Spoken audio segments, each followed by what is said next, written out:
السلام علیکم۔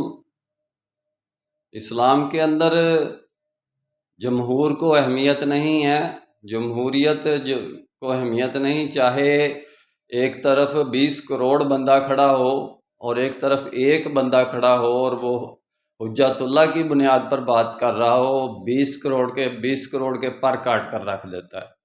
اور اس کی ایک حجت اگر سچی اللہ تعالیٰ کی طرف سے واقعی وہ حجت اللہ کی بنیاد پر بات کر رہا ہے تو 20 کروڑ کے اندر طاقت ختم ہو جاتی ہے، ان کی زبانیں سلب ہو جاتی ہیں، ان کی آوازیں بند ہو جاتی ہیں۔ لیکن حقیقت بات یہ ہے کہ ہم حق کے راستے پر چل ہی نہیں رہے، حجت اللہ کے راستے پر ہم چل ہی نہیں رہے۔ میرا کام اسلامک ورلڈ کی امن اور یونائٹی کا ہے، انشاءاللہ ڈیٹیل میں بات پھر ہوگی۔ نسبت وحدت خدمت خیر کے ساتھ اللہ حافظ، خیر کے راستے پر کہہ دیا، راستے پر تو ہم نے ابھی چلنا ہے۔ نسبت وحدت خدمت خیر کے ساتھ اللہ حافظ، انشاءاللہ دوبارہ ملاقات ہوگی۔